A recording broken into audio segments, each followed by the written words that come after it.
Olá pessoal, aqui quem fala é Emília Correia, sou pesquisadora do INPE, dou aula aqui no curso de pós-graduação na Universidade Mackenzie. Hoje vamos falar um pouco sobre relações Sol-Terra e o impacto do clima espacial na camada ionizada da nossa atmosfera.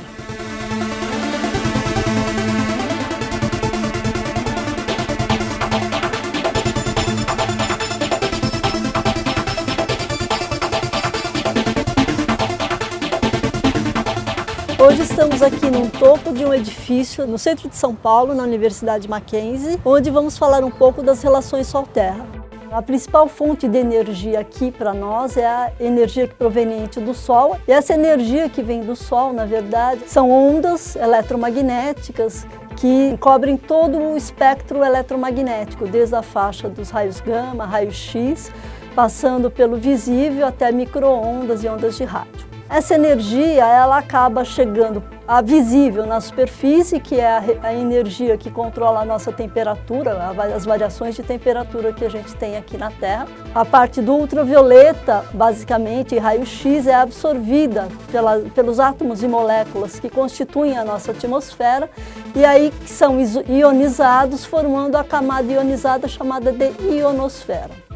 Essa camada é uma camada que afeta muito a propagação de ondas eletromagnéticas e acaba sendo importante a gente entender bem os processos que ocorrem nela, porque na nossa sociedade atual a maioria dos sistemas tecnológicos se baseiam em sistemas que recebem sinais de satélites e esses sinais atravessando a camada ionizada podem ser perturbados, até mesmo sendo dispersos, não chegando à superfície, o que afeta algumas das aplicações do nosso dia a dia. O funcionamento básico do sistema GPS, ele tem como princípio o rastreio de pelo menos 4 satélites simultaneamente para conseguir fazer a navegação.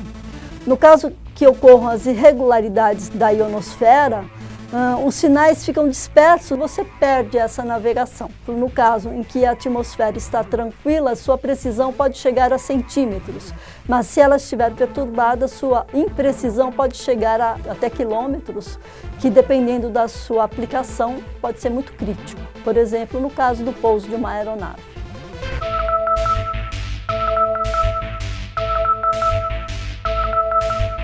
Para captar a intensidade da radiação solar, nós utilizamos aqui em nosso laboratório basicamente 2 instrumentos. O radiopolarímetro solar em 7 GHz, que nos dá a intensidade da radiação na região não visível do espectro eletromagnético, e o telescópio solar em H-alfa, que aí nos dá a quantidade de radiação na faixa do visível. E com esses 2 parâmetros nós conseguimos acompanhar ou verificar como está a variação da radiação ou da atividade solar.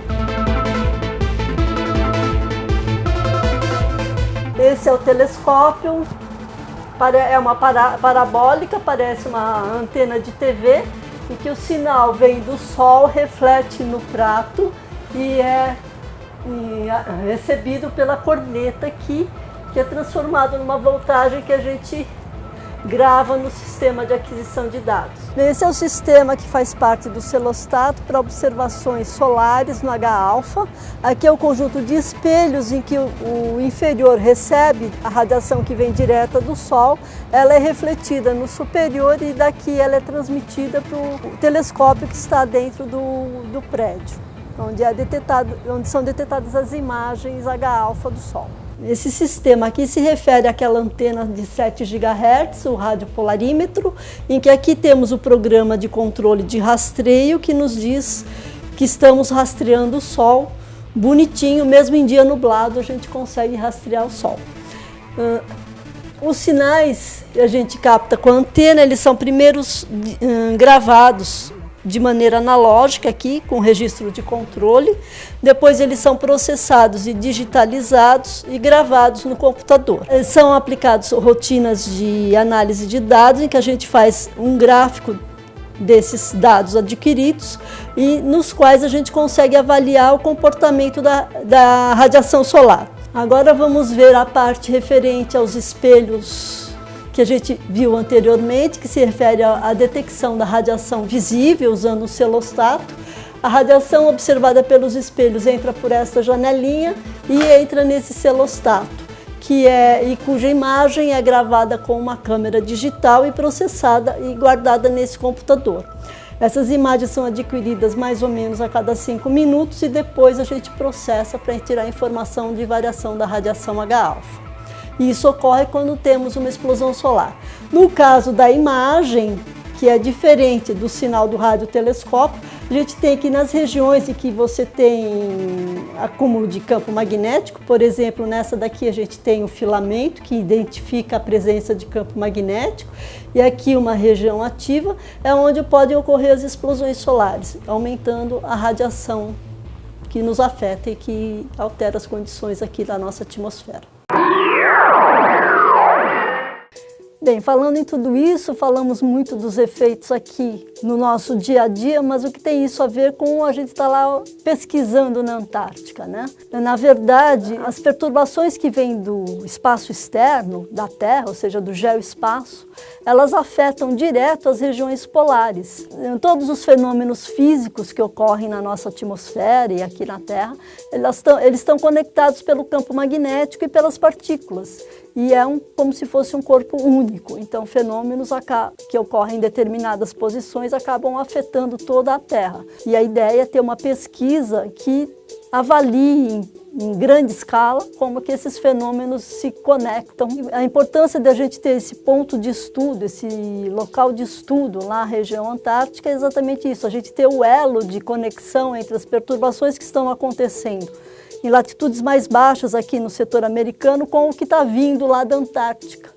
Então, um estudo integrado desde a região antártica em diversos setores até as baixas latitudes no setor americano é de grande importância para se definir uma climatologia de irregularidades da atmosfera e estabelecer possíveis informações para os usuários que utilizam de sistemas tecnológicos baseados em sistemas GPS. As pesquisas brasileiras elas estão inseridas no contexto internacional dentro do Comitê Científico de Pesquisas Antárticas e que envolve colaborações entre vários países com o objetivo de caracterizar o estudo integrado da região antártica e seus efeitos nas baixas latitudes.